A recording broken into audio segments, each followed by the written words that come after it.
Yani her şeyin bir başlangıcı, gelişimi ve sonucu vardır.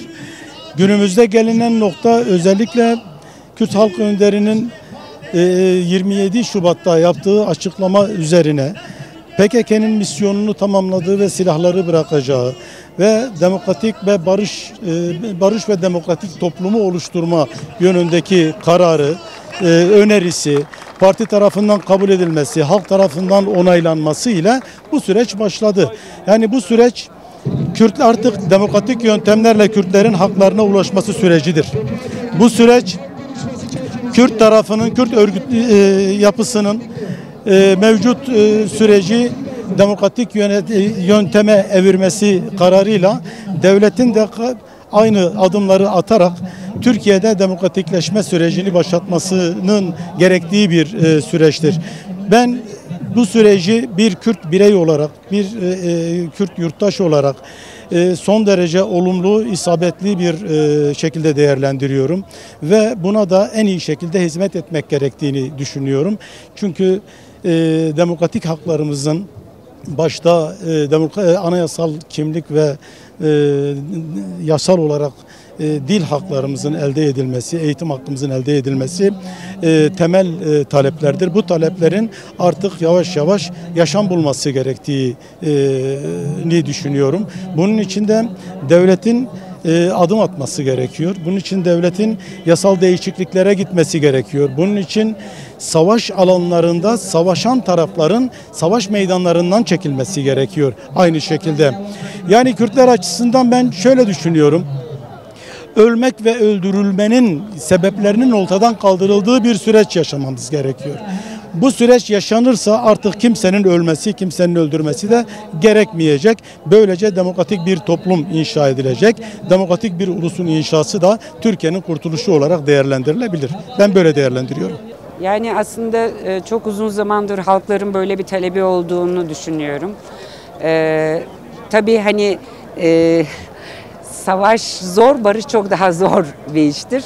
Onun için özellikle Kürt halkının ve Türkiye emekçilerinin sürece sahip çıkması, her türlü provokasyonun önüne geçmesi bir anlamda barış sürecinin sağlıklı yürütülebilmesi için gerekli diye düşünüyorum.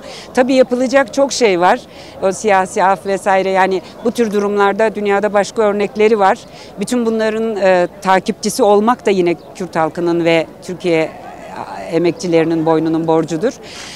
Ağır ilerleyecek elbette, biliyorum. Zor fakat bir heyecanı paylaştığımızı söyleyebilirim. Yani nihayet artık başka bir şey, ama elbette onurlu bir barış, yani tartışmasız. Yani süreç içerisinde atılması gereken çokça adım var. Siyasi af bir kere çok önemli. Siyasi tutsakların serbest bırakılması. İlk etapta hasta mahpusların serbest bırakılması çok kritik. Arkasından siyasi genel af. Bunun dışında atılması gereken çok fazla. Gerçek bir barış için tabii ki işte o özür süreçleri işletilecek, toplumsal şeyin gerçekleşmesi için, hani sağlıklı ve sağlıklı bir iyileşmenin olabilmesi için tazminat süreçlerinin oluşturulması gerekiyor. Savaş suçu işlemiş olanların mutlaka yargılanması gerekiyor. Yani uzun vadede yapılacak çok fazla iş var. Tabii bu bir takip edilecek bir şey. Kimsenin buradan çark etmek gibi bir şansı yok, olamaz. Çünkü aksi takdirde gerçekten bir barış mümkün olamaz. Süreç içerisinde göreceğiz adım adım, ama bunun tek şeyi halktır, sahip çıkmak. Bu sürece sahip çıkmak zorundayız yani.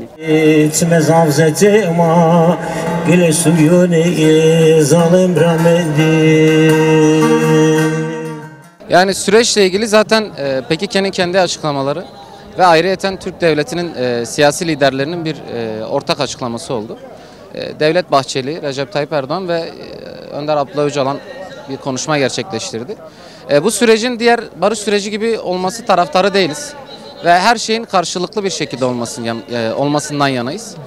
Bugün parti silah bırakma eylemi ve Türkiye ile ilgili herhangi bir silahlı mücadele eylemi gerçekleştirmeyeceğini söyledi. Türk Devleti'nin de Türkiye Cumhuriyeti'nin de buna uyması gerektiğini düşünüyoruz. Geçen seferki boşaltma sürecinde karakol ve kalekollar yapıldı. aslında halk daha çok sömürüye uğradı. Birçok köy boşaltıldı, özellikle Lice'de. Bunların yapılmamasını ve bazı köylerdeki karakolların, kalekolların ve koruyuculuk sisteminin bitmesi taraftarıyız. Yani barış ortamında özgür bir şekilde yaşayabileceğimiz bir ortam, bir ülke kurulması taraftarıyız.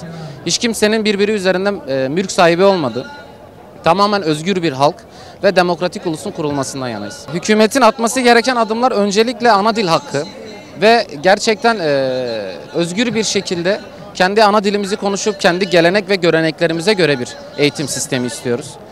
Bu ezbere dayalı bir eğitim sistemi, üniversitelerdeki baskı ortamının kaldırılmasını istiyoruz. Yani üniversitede her gün öğrencilerden, öğretmenlerden çok polisleri görüyoruz. Bu da bizi gerçekten rahatsız ediyor. Yani ana dilimizi bile, ana dil eylemi gerçekleştirildi geçen gün üniversitede, dün. Ama yine onda da bir baskı gerçekleştirildi. Normal atıyorum 300-400 yıl önceki şarkılar söylendi, türküler.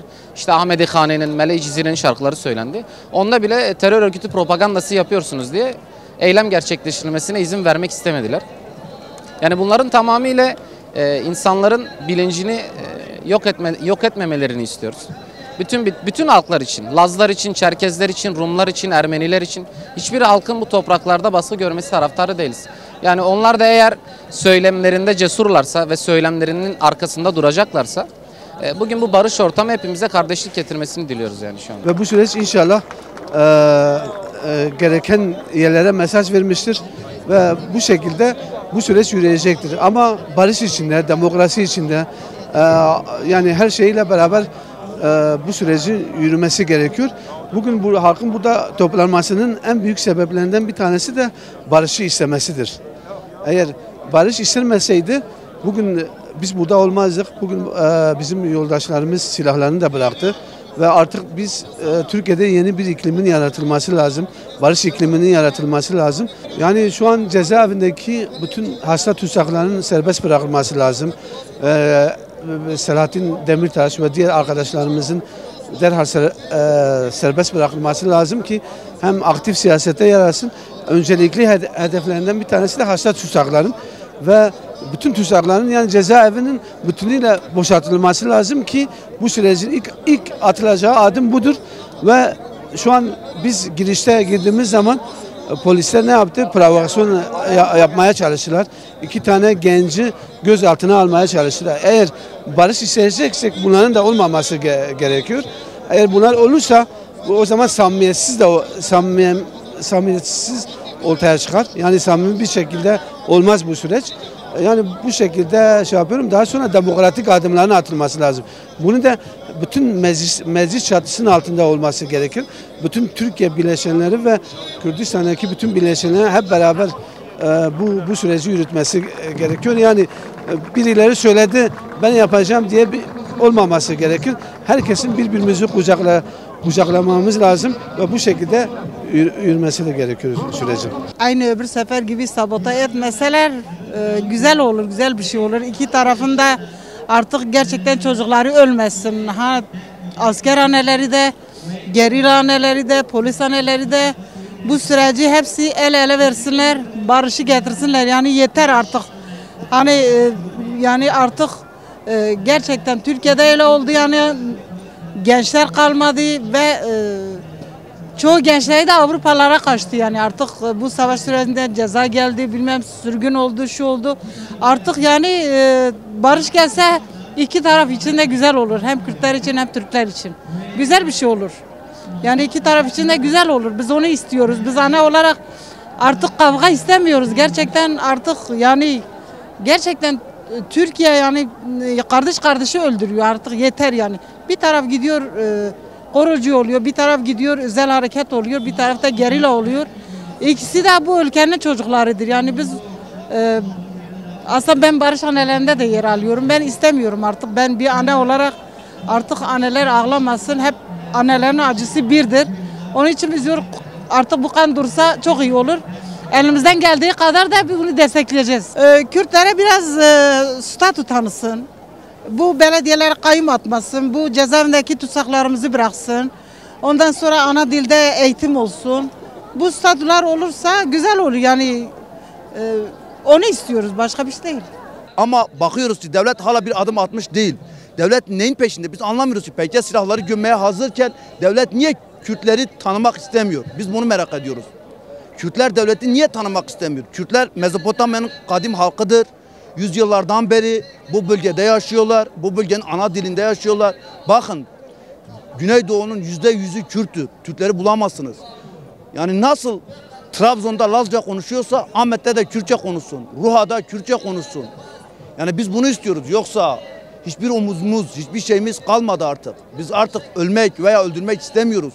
Biz Kürt olarak Kürtçe konuşmak, anayasada hak istiyoruz. Bak anayasada Türk halkı değil, Türkiye hakları olsun istiyoruz. Yoksa amacımız adam öldürmek. PKK'nın amacı hiçbir zaman dağa çıkıp silahlı mücadele yapmak değil. PKK hiçbir zaman zora sokmadıkça silaha sarılmadı. Bunu dünya medyasına da anlattı. Bunu kendi tabiriyle de anlattı. Ama gerek iç ajanlar, gerekse dış devletlerin komplosu sonucu PKK terör örgütü olarak tanıtıldı. PKK'nın kurulma sebebi Güneydoğu'da Kürt halkını temsilidir, mecliste temsil etmektir. Yoksa hiçbir zaman silahlı mücadele istemedi. Gençlik anlamında, kültürel anlamda, kadın hakkı anlamda PKK'nın göstermiş olduğu tavır açık ve nettir. Bunun bütün dünyanın anlaması lazım. Yeter, biz de anneyiz. Çocuklarımız ölmesin. Yeter değil bu kadar öldüler. Bu kadar çocuk öldü. Yeter daha. Türkiye'de biz Almanya için, biz barış için buraya gelmişiz. Biz savaş istemiyoruz. Nere olsun olsun, Türk olsun, Arap olsun, Çerkez olsun, dünyada biz savaş istemiyoruz. Bir. İkinci, Sayın Abdullah Öcalan mesaj göndermiştir. Biz o mesajın arkasındayız. Ondan sonra bizim halkımız şu anda siz görüyorsunuz herkesin bu barış için buraya gelmiştir. Biz barış istiyoruz. Eğer barış olmasa da savaş olsa bir daha felaket olacak. Felaket olacak, ben bunu diyorum, benim fikrimdir. Ben bunu diyorum, şimdi herkesini görecek. Hükümet şu anda bizim gol atmıştır, top atmıştır, onun yanındadır. Onlar bizim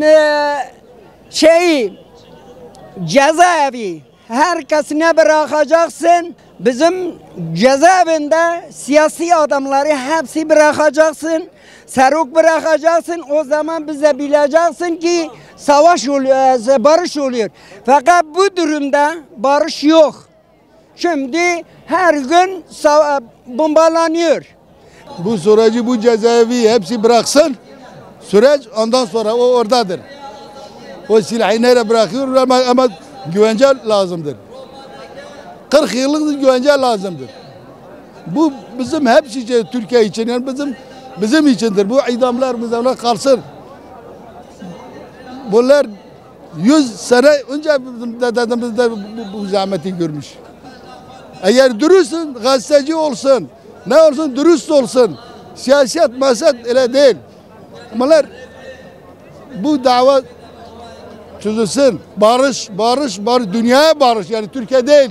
Biz bu süreci değerlendiriyoruz ama karşı taraftan hiçbir adım atmadığı için bak şimdi burada diye gençler slogan atıyor, polisler tepki görüyor. Şimdi buradan meclisten büyükleri gidiyor. Mesela Tayyip Erdoğan, Bahçeli, Sayın Abdullah Öcalan diyor.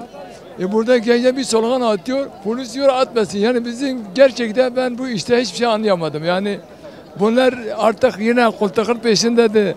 Artık milleti oyuna getiriyor. Yani süreç hepimiz istiyor ki barış olsun. Kürt anası, Türk anası, Çerkez, Alevi mi, Sünni hepsi analar birdir. Biz istemiyoruz hiçbir ana ağlasın. Çünkü bizde ha Kürdi ha Türkiye. Şimdi bir insan gittiği zaman Türkiye'den bir kişi eksik oluyor. Şimdi birlik beraberlik olsa çok güzel. Barış olsa hepimiz barış istiyor. Bak barış istemeseydi bu kadar millet buraya gelmezdi. Biz de aynı o insan nasıl oruç ayında su oluyor ya, su istiyor canı. Biz de öyle hepimiz barış istiyoruz. Yeter artık o kadar insanlar öldü yeter ya. Vicdan azabıyla yeter baba yeter ha. Şimdi hükümet birinci adım mesela diyelim ki bu siyaset Selahattin Demirtaş. içeride boş tutuyor. Onları fidan yüksekte. Başlık hiç yok. Bunlar bir iki kişi bıraksaydı, diğerleri de yavaş yavaş bıraksaydı biz diyecek demek ki çözüm oluyor. Daha kendi bir adım atmadı. Evet diyor PKK'la silah feshetti. Tamam biz Kongara'da yaptı da ama karşı taraf adım atmıyor ha. Millet ondan tedirgindir yani.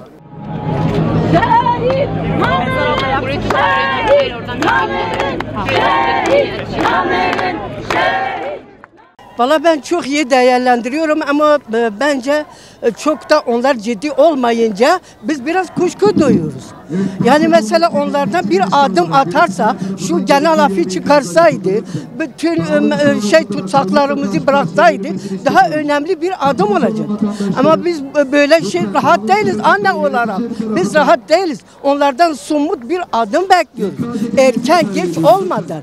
Biz öbür PKK tarafından çok teşekkür ediyoruz.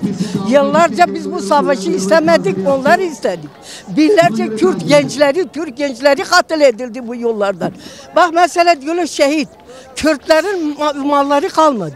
O memleketi kalmadı, evladı kalmadı, hayvanları bitirdiler. Her şey onlardan. Şimdi biz atarken acaba onlar niye böyle sessizlik, niye her gün bir şeyler ortaya atıp da bunu kapatmasını gerektiriyorlar. Ama biz bir adım onlardan bir an önce, madem ki fırsat bu fırsatsa hemen olması gerekiyor. Biz anne olarak, ben de şehit annesi. Bu adım çok mesela bir genel afın sağlanması ve iyi eskisi gibi kandırmayarak net olarak mesela afinin getirmesi, barışın getirmesini istiyoruz devletten. Erdoğan sözlüğünü korumaz.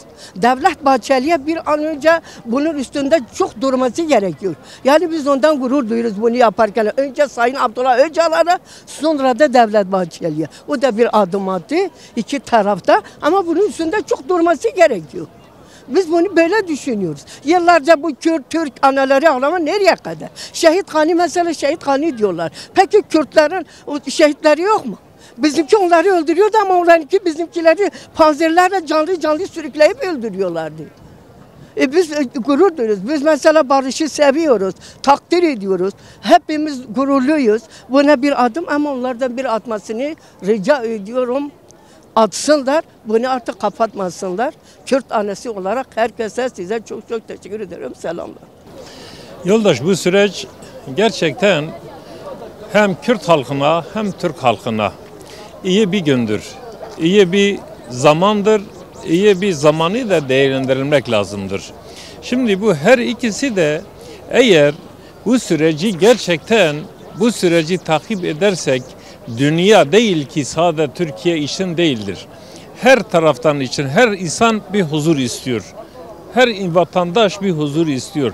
Evet doğrudur her taraftan da kan gitmiş, ciğer parlamış, ciğer yaralamıştır.